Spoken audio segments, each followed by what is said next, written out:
Starting the day with a gorgeous sunrise at Long Plain Hut Campground is a real treat. Occasionally you can have your morning cuppa while watching the morning fog disappear to reveal the pretty views of the plains in the distance.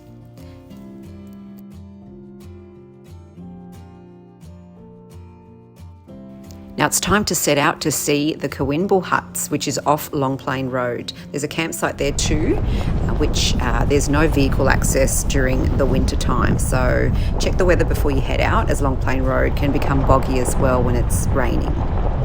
If you're camping at Cooinbil Hut, note that there are no bins, so please be sure to take your rubbish with you. All right, so this morning we're just checking out some huts and just doing a local sort of drive around. This is Cooinbil Hut, and yeah, there's a walk-in camping area over there, and you can also camp with horses, which is pretty cool. Just on the drive-in, you could see all the horses, all the horses with their owners. It's pretty cool. They're all riding them along, and yeah, you can see in the distance all the trailers where the horses sleep overnight, which is pretty amazing. Never seen anything like this, so it's pretty cool.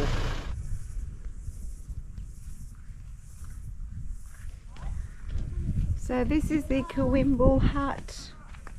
It's just super old. I think this one's 1800 something like. I looked it up. 1800s, okay.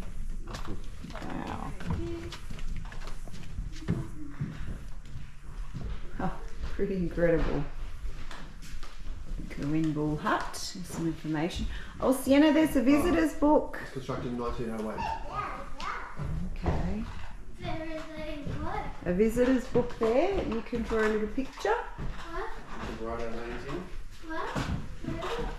Or maybe The view from in here. Beautiful.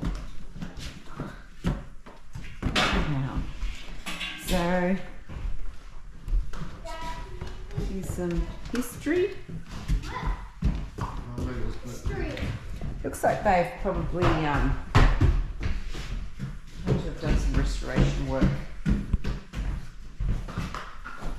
They would have done some restoration work at some stage.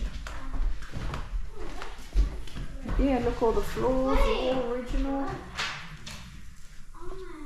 Yeah. Incredible. Little shed out here with a fire. Maybe that might be where you cook. Kitchen. Like a little shed. Wow.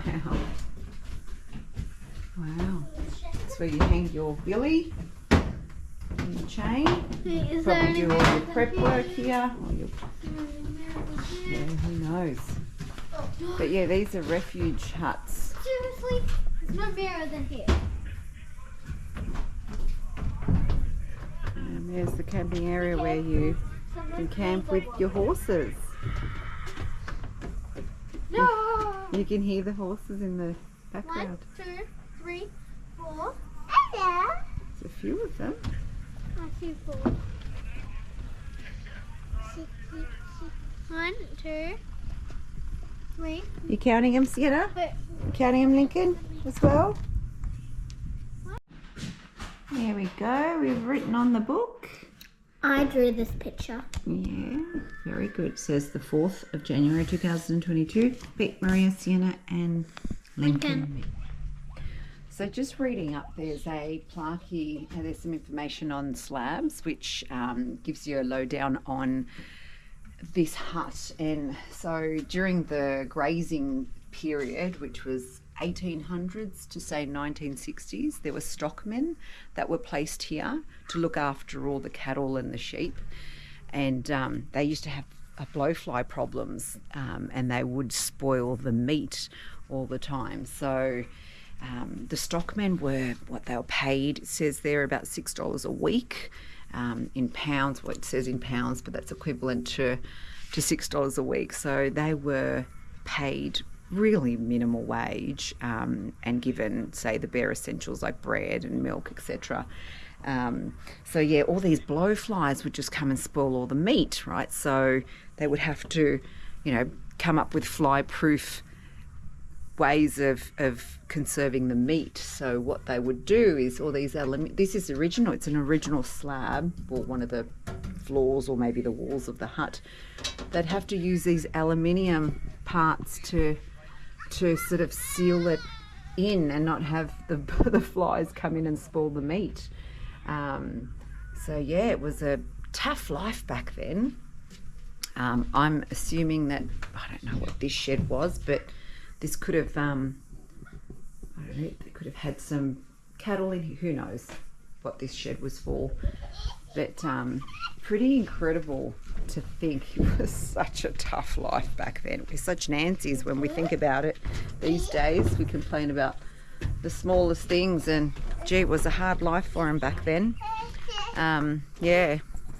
So the original hut, apparently, there was another hut next to it. Apparently the original one was damaged by a tree that sort of fell on it. And so they kind of rebuilt it. So yeah, it's pretty amazing history here. You know, these things were built, you know, when horse and carriage cars weren't even around. So yeah, pretty amazing.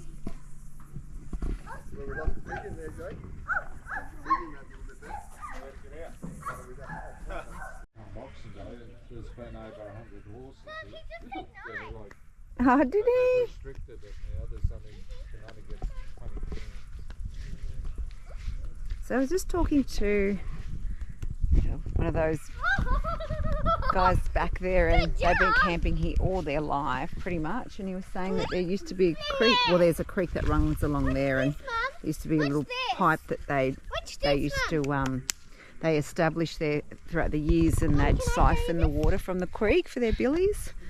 So yeah, it's pretty cool. And this used to all be horse paddocks, and there was a cattle station right there, and he said you can still see the posts of all the fence work of the cattle station there. So Mum, it's pretty cool. Mum, can you watch this? You want to show me? Watch Lincoln. Wow. Now, Lincoln, you'll go. Your turn. You'll go, Linky. You got to hold him. Got to hold his hand or something. No, Yeah. no, I'm catching him. Catch him. Yippee. Well done. Now it's my go.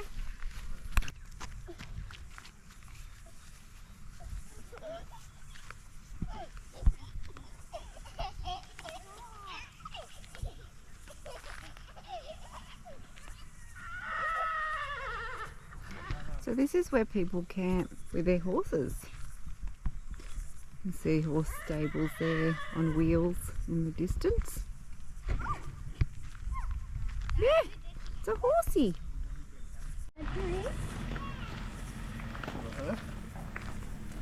Oh, you just stepped in off.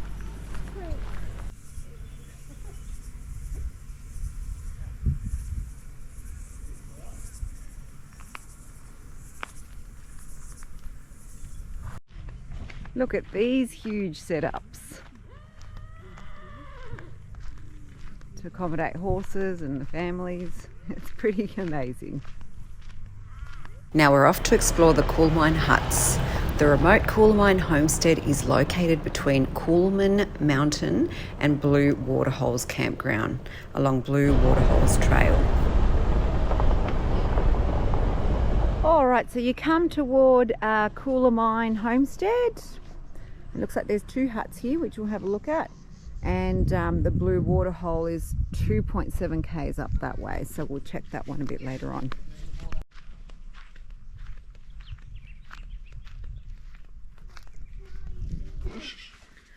Alright, so there's plenty of information here. Looks like it was built, this hut, the Coolamine hut was built in 1882, and it was prior to 1977 it was owned privately. So now it looks like Mount Kosciuszko National Park owns it now. So yeah, it's we're going to go have a look. All right, so there's the entrance and the hut's over. All right, so it looks like over here you've got the remnants of an old stockyard. That's the original, a replica of the original gate that was here.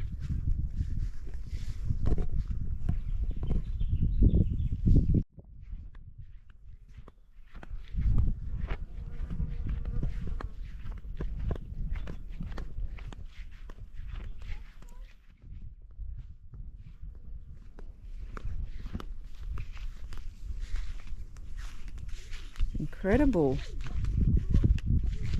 Coolamine huts. Coolamine huts. Come on. Wow. Fireplace? Pretty incredible. What have we got here? It says this is the cheese hut. Cheese? So we eat it. Yeah, well, this was designed to provide a constant internal temperature. The thick solid log walls and sampling roof frame that the snowgrass hatch ceiling provided insulation for the environment. Yeah, they're very, very thick. And look at the ceiling. It's covered in Wow, that's a typical old school thatch, like a grass thatch ceiling. Can you see it? So it says on the plaque 1889. This was used to store dairy products. Yeah, so it's old. It was old grass thatch roofs. That's where the saying "it's raining cats and dogs" came from. Really? Yeah, because in the olden days, the grass hatch roofs, all the animals would go in there for shelter and to keep warm. And when it would be raining super hard, all the dogs and the cats would would fall from the ceiling. So that's where the whole saying "it's raining cats and dogs" came from. Wow, look at this. This is just so beautiful. Now, they're locked. These huts are locked, so you can't go in there. But I tell you what, they maintained really well. I'm so glad that National Parks keeps this intact and maintained.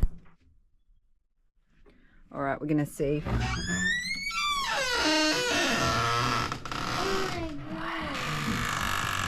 This is incredible. Look at all of this. This is all the old newspaper clippings. I know that. How incredible. This is so amazing. Oh, here's a book. Yeah. Oh, Oh, some shelves. can I just say how amazing this is? So what would they have hung here? There would have been a fire here. No wardrobe. And I'm guessing. that would have been their chimney up there. So all the smoke would have gone up there. Wow. It's incredible. Oh, there's another visitor's book here. Oh my goodness, look at this. Some old newspaper clipping. Huh. It's amazing. It's such a tribute to history and our heritage, this hut, having all these clippings. It's incredible. There's a So now this was, it says here, there's a plaque here, the Campbell house. The 5-room house was built entirely of horizontal slabs. Newspaper and freezers were used to line the internal walls.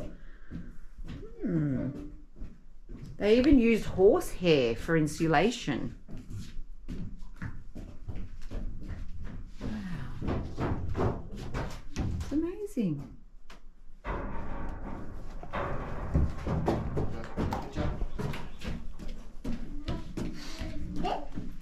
Yeah.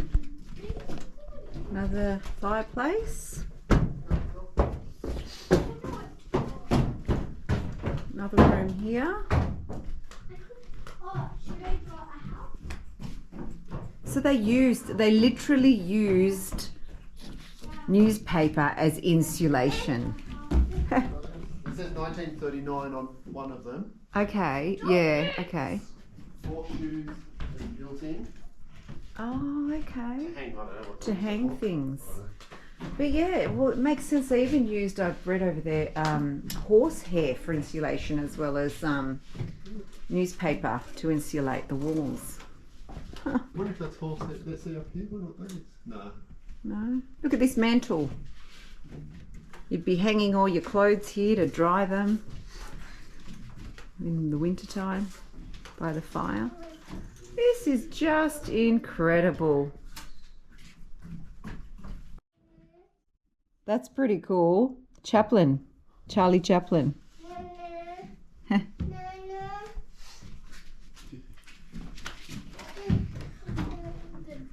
So Sienna's writing on the guest book. All of these huts have these guest books that you can write your name and a comment. Sienna's been drawing little pictures. All right, so this is one of the other huts. Come on. Thank you. Not much in there. Nah, just half that. Okay. So the more. More in that one. All right, so this is another hut here.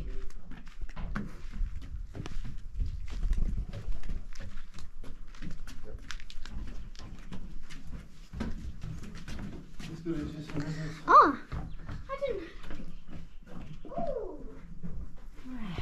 1885.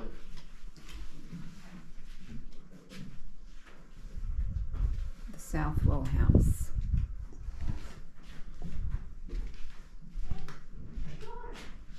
Okay. Pretty incredible. That's a brush. That's a sweet. That's a Broom? A broom. Look at this view. Is that locked? This door? All right, so in this room, it looks like they've got the original slabs, timber slabs that they used to build the hut. Yeah, thank you. Very cool. What do you think, Lincoln? Just amazing. those toilets are closed.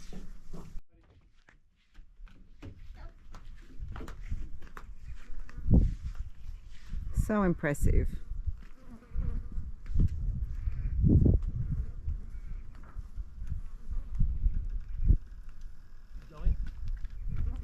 All right, so this one is at the back of the house.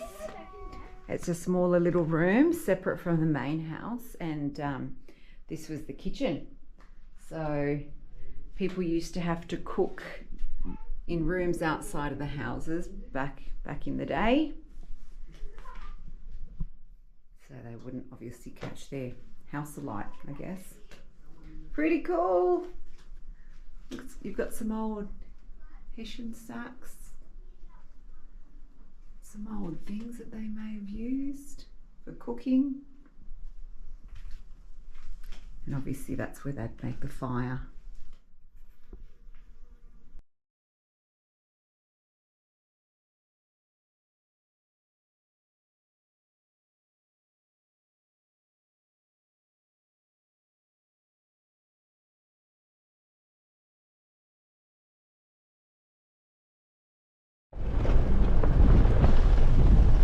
So I don't know if you can see in the distance, the terrain's really changed along here. It's all very hilly and it's not as flat as the Long Plains. Oh, kangaroo! Oh, there goes the little kangaroo! Crossing the road. Alright, looks like this might be it. Looks like this might be it. So everyone does a walk from here. All right, so we've arrived, the Blue Waterhole. There's a little campground here as well. Over there in the distance, you can see the river or the waterhole where you can swim. It's a fair bit of a hike to go down there, so it looks like a lot of people park here and then they make their way over. We're just going to stop here and have some lunch and yeah, enjoy the surrounds.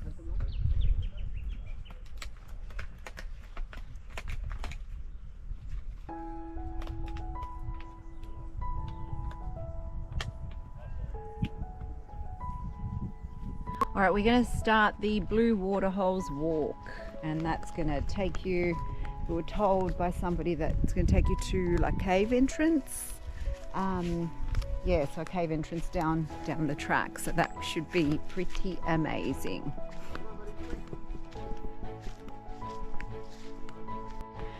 Okay, so it looks like the walk is only about 50 meters, so it's doable with kids.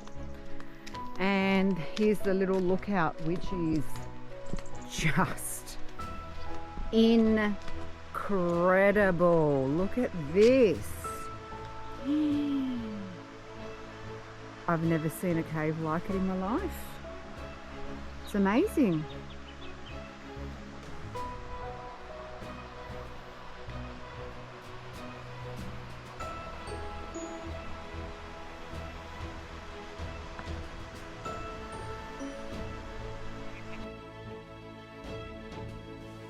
That was our last day in the area.